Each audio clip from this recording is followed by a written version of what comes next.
फिर तो इस जीवन में जो कुछ किया वो सब फजूल हो गया।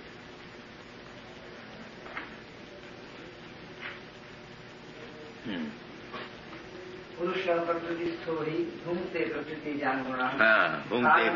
हाँ, कारणम गुणसंगोस्तु सदसद जननी जन्मसु। The living entity in material nature thus follows the ways of life, enjoying the three modes of nature. This is due to his association with that material nature. Thus he meets with good and evil amongst various species. But. This verse is very important for an understanding of how the living entities transmigrate from one body to another. It is explained in the second chapter. The living entity is transmigrating from one body to another just as one changes dress. This change of dress is due to his attachment to material existence. As long as he is captivated by this false manifestation, he has to continue transmigrating from one body to another. Due to his desire to lord it over material nature, he is put into such undesirable circumstances.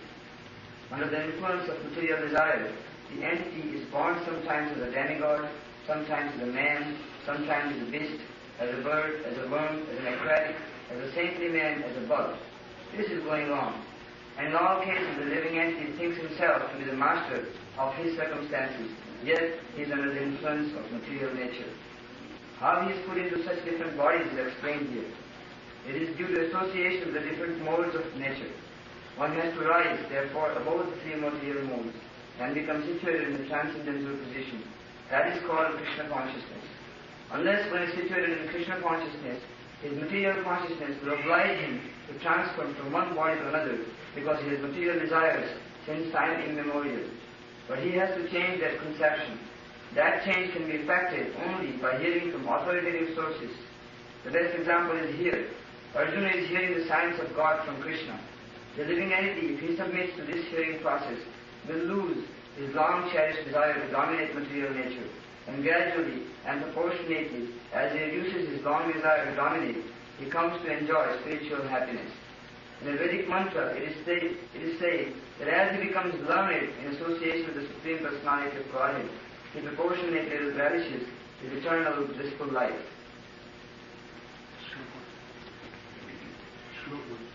Purusha prakritisto hi bhumte prakriti jaguna karanam gunasangosya palasadyoni janmasu.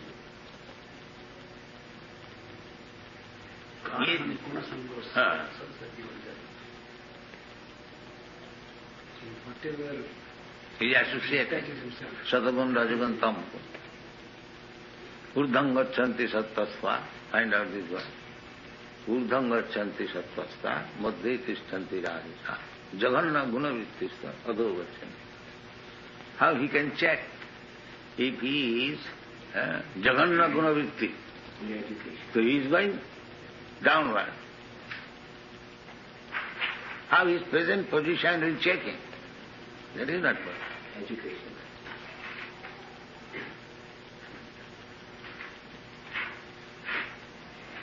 So our little endeavor is that we have got such a vast knowledge, treasure house of knowledge. And instead of distributing this, if we remain in the darkness, then what is the benefit?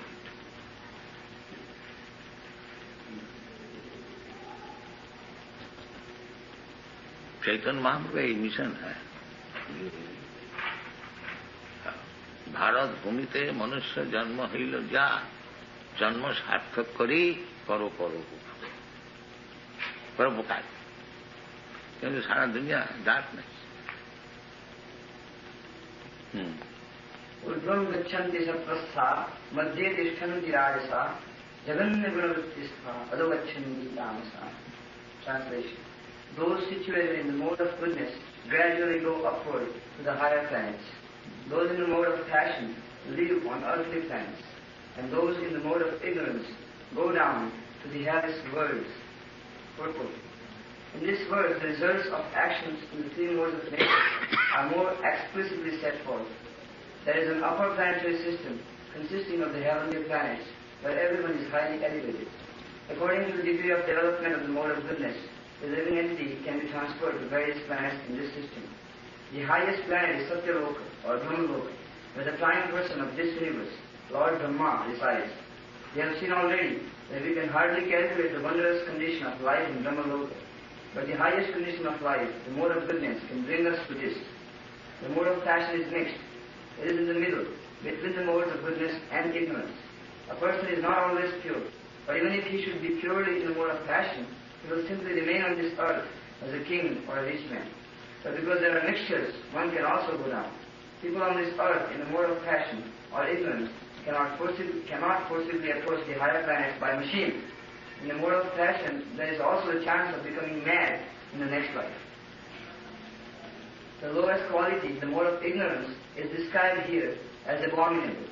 The result of developing ignorance is very, very risky. It is the lowest quality in material nature. Beneath the human level, there are 8 million species of life, birds, beasts, reptiles, trees, etc. And according to the development of the mode of ignorance, people are brought down to these abominable conditions. The word tamasaha is very significant here. Tamasaha indicates those who stay continually in the mode of ignorance without rising to a higher mode. Their future is very dark. There is opportunity for man in the modes of ignorance and passion to be elevated to the mode of goodness, and that system is called Krishna consciousness. But one who does not take advantage of this opportunity certainly will continue in the lower modes. मैंने भागवत से नष्ट प्रायेषु अभद्रेषु नित्यं भागवत सेवा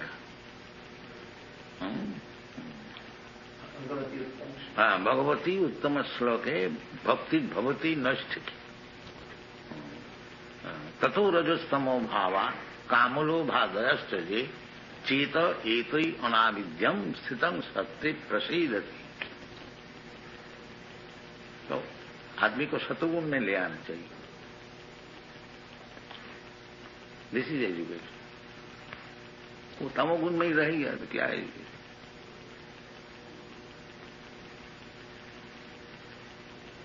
जगन्न गुण वित्तिष्ठ अधोगच्छन्ति।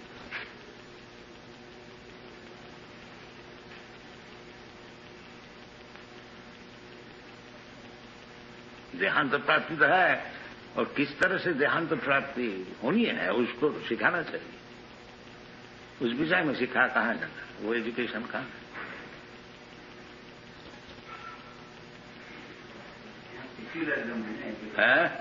Secular education. You can't be very secular. नहीं तो religion नहीं है, ये तो साइंस है। रिलीजन अभी बहुत दूर में है। ये तो देहांत पर जैसा एक इन्फेक्शन क्या कोई बीमारी स्मॉल पॉक्स, तो तुमको स्मॉल पॉक्स होना ही है। इसमें रिलीजन क्या है? ये तो साइंस है। हाँ, कारण गुण संग। तो स्मॉल पॉक्स डिजीज को इन्फेक्ट किया, अब तुमको स्मॉल पॉक्स भोगने पड़ेगा। इसमें रिलीजन की बात क्या? रिलीजन तो बहुत, जब आदमी होगा तभी उसको रिलीजन। धर्म तो साक्षात भगवत प्रणीत, जब भगवान से संपर्क होगा कभी रिलीजन है, नहीं तो रिलीजन क्या है? मनमाफिक रिलीजन होता है। धर्म तो साक्षात भगवत प्रणीत। मनमाफिक लॉ होता है? नहीं, लॉ तो गवर्नमेंट देता है। इसी प्रकार रिलीजन का अर्थ होता है जो भगवान जो बता देते हैं उसका नाम है रिलीजन। इसीलिए भगवान बताए सर्वधर्मान परित्यज्य माम, this is religion. And whatever is of manufacture, this is all bogus. Therefore, इसको त्याग दो। तो एक रिलीजन है, मामेकं शरणं, उसका नाम है रिलीजन। तो ये रिलीजन देता कौन? इसको भी बताया, नमामि दुष्कृत न मूढ़ा प्रबद्धन्ते न राधम माया परितज्ञाना असुरी भावमान। ये जो भगवान बोल रहे हैं सरेंडर करो, तो भगवान बोलते हैं हमको सरेंडर करता नहीं। कौन? दुष्कृति न राधमा मूढ़ा माया परितज्ञाना आसुरी भाव। तो फिर तो सब हो गया, खत्म। नहीं, बहुनाम जन्म नामंते ज्ञानवान मांग प्रबद्धति। अनेक जन्म ऐसा घूमते फिरते जब वास्तविक और ज्ञानवान होता है तब होता है। क्योंकि वो समझ लेते हैं वासुदेव सरिनीति समात्मा। तो जन्म तो होगा, ये तो तथा देहांतर प्राप्ति तो उनको सिखाना चाहिए। ये जन्म होने से जन्म तुमको मिला है, अब ये तुम ज्ञान लो, इस तरह से भगवान में प्रवृत्ति करो, इस तरह से जीवन को सफल करो। नहीं तो क्या है, हथौड़ी छोकने का ज्ञान लेके क्या। सबई पुंसांग वरो धर्म जतो भक्ति रधो खजे अहितु की अप्रतिहता जयात्मा संप्रसीदति।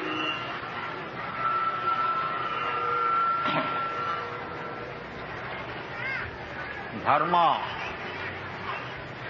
धर्म किसको कहा जाता है? भाई समझ नहीं, समझ नहीं।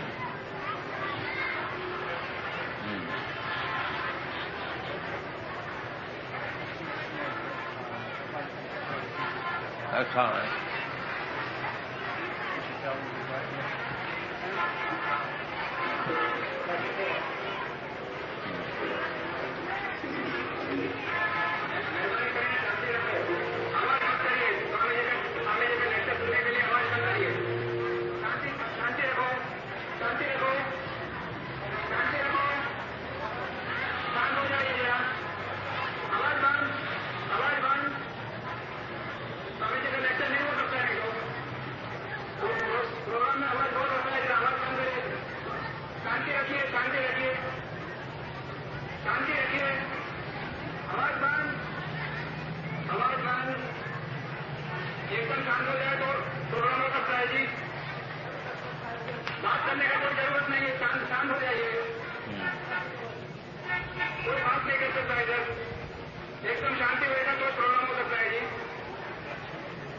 सबई पुंसांग परो धर्म।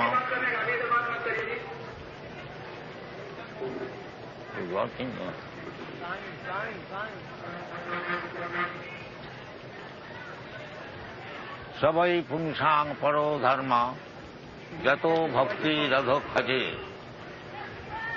श्रीमद् भागवतम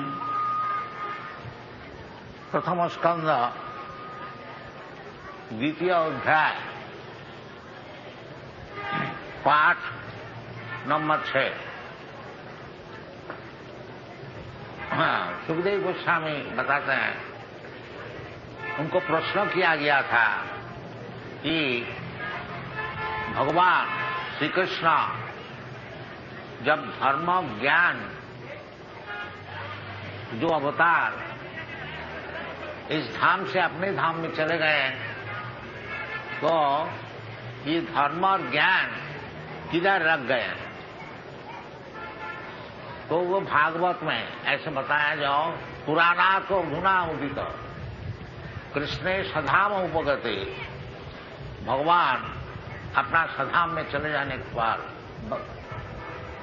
वो धर्म ज्ञान ये श्रीमद् भागवत में छोड़ दिए। तो श्रीमद् भागवत में बताया कि धर्म की सबसे बढ़िया धर्म कौन है? सबई पुंसांग परो धर्म। पर का अर्थ होता है ये प्राकृतिक भौतिक जगत का नहीं। जैसे भगवत गीता में 2 शक्तियों के बाद प्रकृति के विषय भगवान सुनाया है। भूमि रप अनल वायु खंगमन बुद्धि देव। एक भौतिक ये जो प्रकृति मेटीरियल एनर्जी, जिसमें भूमि जल वायु अग्नि आकाश मन बुद्धि अहंकार, ये 8 प्रकृति है। ये अपरा प्रकृति भगवान सुनाया, अपरायम इतस्तु विद्धि में प्रकृति परा। और एक प्रकृति है, वो परा प्रकृति। वो परा प्रकृति कौन है? जीव भूत महाभाव जयदम ध्याजति जगत। ये जीवात्मा जैसा हम लोग है, आप है, हम हैं, सब जीवात्मा। मैं भी एक प्रकृति, बाकी परा प्रकृति। तो धर्म भी दो प्रकार का होता है।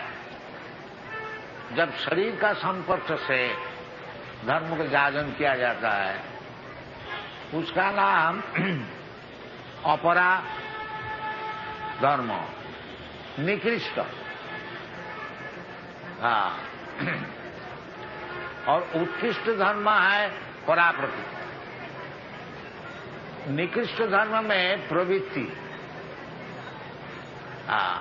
और उत्कृष्ट धर्म में निवृत्ति। प्रवृत्ति रेशान भूतानाम निवृत्तेस्तु महाफलम। जब तक प्राकृत धर्म में रहेंगे हम लोग, तो ये कर्मकांड का जो विचार है कि हम परिश्रम करके शरीर को खूब सुखी करेंगे, इस जीवन में भी करेंगे, और पुण्य कार्य करके फिर आगे जाके स्वर्गलोक में जाएंगे, उधर भी शरीर को खूब सुखी रखेंगे। ये विचार जो है, ये अपरा धर्म, ये परा धर्म नहीं। और क्योंकि मैं परा प्रकृति है, इसलिए हमारे लिए वो परा धर्म जो है वही योग्य। ये परा धर्म का विषय है, सूत गोस्वामी बता रहे हैं। सबई पुंसांग परो धर्म जतो भक्ति व दुख जी। तो पराधर्म क्या चीज है? जिसको जाजन करने से भगवान में भक्ति रुचि होती है, उसका नाम है पराधर्म। हाँ, सबई पुंसांग परो धर्म जतो भक्ति रघु। हाँ, तो भक्ति जो है ये प्राकृत नहीं है, अपराकृत। इसलिए भगवान भगवद गीता में बताए हैं, मां च व्यभिचारिणी भक्ति योगी न जा सेवते सगुणान समतीत एतान ब्रह्म भूयाय कल्प। भक्ति योग जो है वो ब्रह्म भूमिका में है। मायावादी लोग केवल ब्रह्मानुभव करके वहां सब चीज समाप्त कर देते हैं, परंतु असल में केवल ब्रह्मानुभव होने से ही काम नहीं बनेगा। ब्रह्म कार्य में नियुक्त होना चाहिए। तो ब्रह्म कार्य क्या चीज है, ये भी भगवान भगवद गीता में बताए हैं। ब्रह्मभूत प्रसन्नात्मा न सोचती न कांक्षति समः सर्वेषु भूतेषु मद भक्ति लभते परा। ब्रह्मभूत होने का पश्चात यानी अहं ब्रह्मास्मि, मैं भौतिक वस्तु नहीं है, भूमि रप अनल वायु ये वस्तु मैं नहीं। शरीर जो है हमारा ये मट्टी अग्नि पानी वायु आकाश ये सब चीज से बना हुआ है, ये मैं नहीं। अहं ब्रह्मास्मि, मैं आत्मा आत्म वस्तु है। ये ज्ञान का नाम है ब्रह्म ज्ञान, अहं ब्रह्मास्मि। तो ये ब्रह्म ज्ञान होने का पश्चात क्या क्या उसका लक्षण होता है भगवान बताए। ब्रह्मभूत प्रसन्न आत्मा, यदि वास्तविक किसी को ब्रह्मानुभव हुआ तो वो प्रसन्न आत्मा हो जाता। और जब तक भौतिक अनुभव है कि मैं शरीर है, ये शरीर को इस देश में मैं प्राप्त किया है, अतएव हम भारतीय है, हम अमेरिकन है, हम हिंदू है, हम मुसलमान है, हम मोटा है ताजा है। इस शरीर का परिचय अनेक प्रकार है। कि शरीर का परिचय जब हम छोड़ देता है तब हमारा ब्रह्म ज्ञान होता है।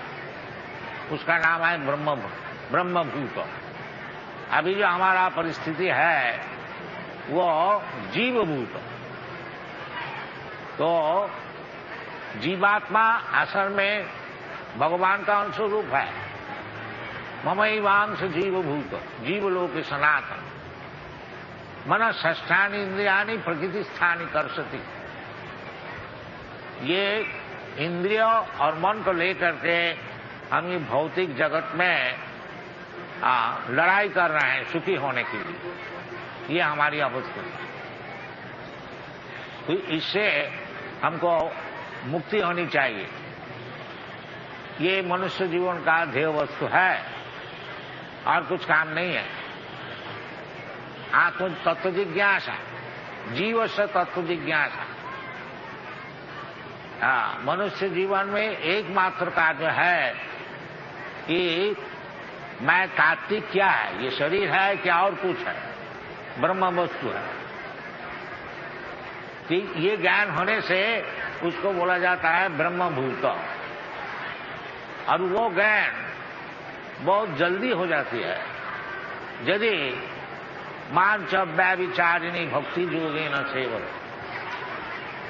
यदि शुद्ध भक्ति से भगवान की सेवा किया जाए तो ये जो ज्ञान ब्रह्म ज्ञान ये बहुत जल्दी हो जाता है।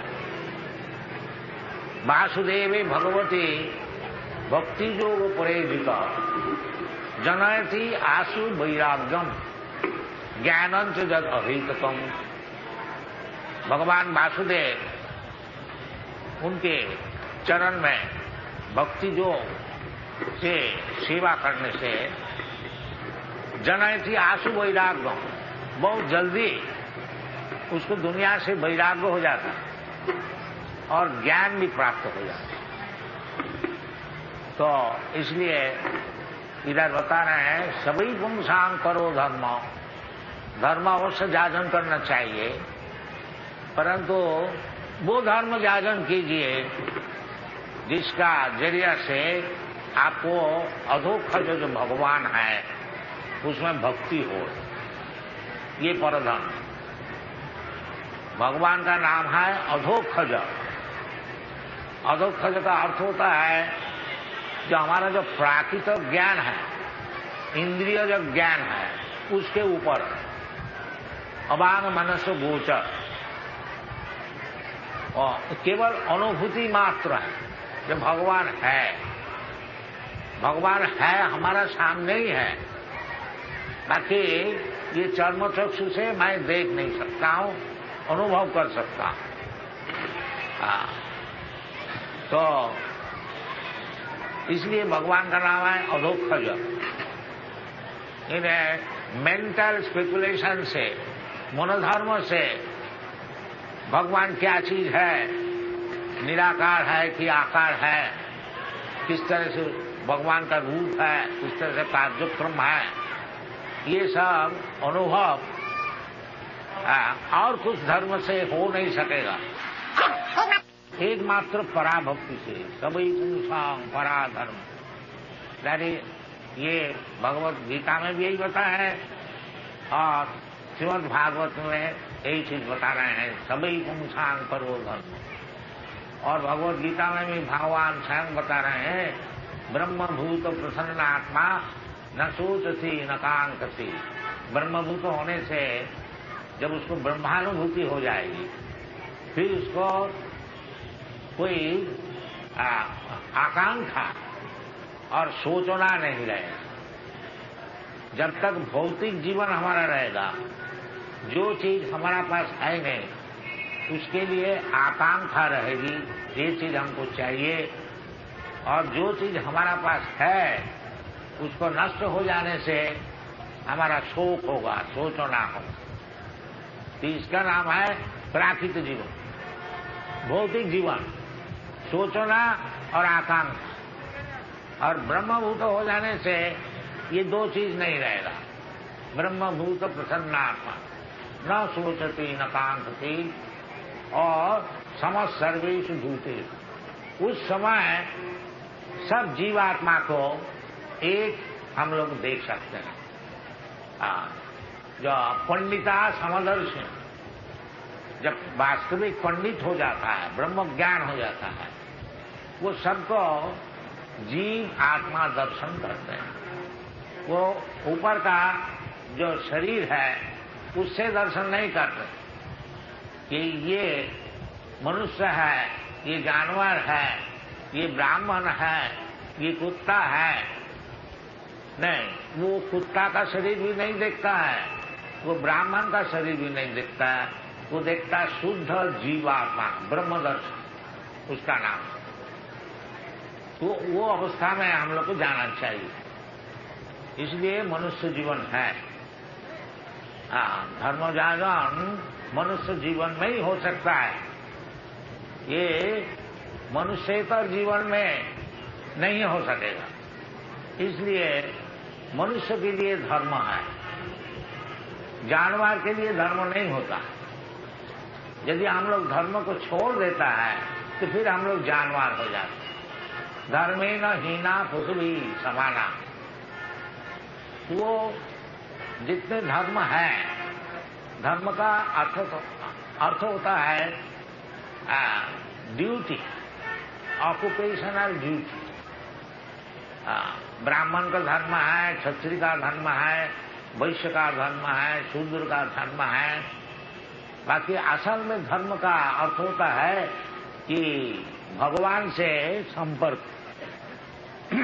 जैसा कानून होता है, हर एक चीज का एक कानून होता है। रास्ता में चलिए, उधर भी कानून है, left keep to the left, keep to the right. तो कहीं भी जाइए, गवर्नमेंट का अधीन में कानून मान के हमको चलने पड़ता है। तो कोई भी धर्म जागरण कीजिए, उसका अर्थ होता है कि भगवान का संपर्क से चलना। निबंधे कृष्ण संबंधे युक्त वैराग्य मुच्य। तो भगवान का संपर्क नहीं रहता है, उसको धर्म नहीं कहा जाता। वो पशु धर्म। भगवान से संपर्क रख करके जो धर्म जागरण किया जाता है वो असल धर्म है। धर्मंतु साक्षात भगवत प्रणीत। इसलिए भागवत में आपको सुना रहे हैं कि सभी पुंसांग परो धर्म। अपराकित, प्राकृत नहीं, भौतिक नहीं। सभी पुंसांग परो धर्म जतो भक्ति। भक्ति का अर्थ होता है भगवान की सेवा। भजो सेवाया। तो भक्ति 9 प्रकार के होते हैं। श्रवणम कीर्तनम विष्णु स्मरणम पाद सेवनम अर्चनम वंदनम दास्यम सत्थम आत्मनिवेदनम। ये 9 प्रकार के भक्ति। ये जैसा आप लोग श्रवण कर रहे हैं ये भी भक्ति है, और मैं कीर्तन कर रहा हूं ये भी भक्ति। श्रवणम कीर्तनम, विष्णु किस विषय का श्रवण कीर्तन। इधर कोई पॉलिटिकल मीटिंग नहीं है। श्रवणम कीर्तनम विष्णु, भगवान विष्णु का विषय श्रवण कीर्तन, उसका नाम है भक्ति। और नहीं तो हम लोग तो श्रवण कीर्तन करता ही है। ये जो इतना हल्ला हो रहा है ये भी एक श्रवण कीर्तन है, पर दूसरी चीज का विषय, वो श्रवण कीर्तन नहीं। श्रवणम कीर्तनम विष्णु, यदि विष्णु का विषय श्रवण कीर्तन हो तो वो भक्ति है। और कोई विषय में श्रवण कीर्तन होने से वो भक्ति नहीं। श्रवणम कीर्तनम विष्णु, और श्रवण कीर्तन होने से स्मरण होगा, भगवान का विषय स्मरण होगा। यदि आप मंदिर में गया, ये अर्चन है। श्रवणम कीर्तनम विष्णु स्मरणम पादसेवनम अर्चनम।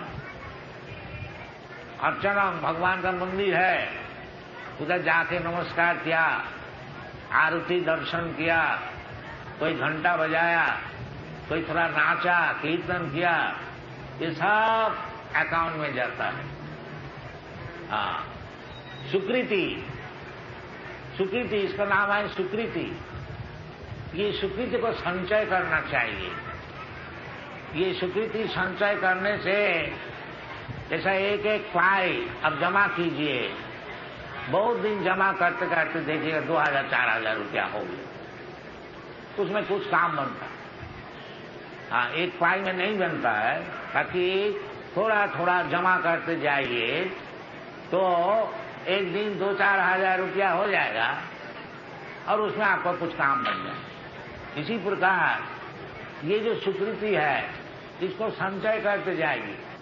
ये जो स्वीकृति है भक्ति, थोड़ा थोड़ा यदि आप जमा करते जाइएगा तो एक दिन महान भय से आप उत्तीर्ण हो जाएंगे। इसका उदाहरण स्वरूप ये अजामिल उपाख्यान है कि अजामिल वो ब्राह्मण का लड़का था, फिर असत संगत द्वारा उसका व्यवहार आचार सब दुराचार हो गया, वेश्यासक्त हो गया, चोर हो गया, बदमाश हो गया, गुंडा हो गया। बाकी एक उसको ब्राह्मण का लड़का था, पहले भगवान की सेवा जरूर किया।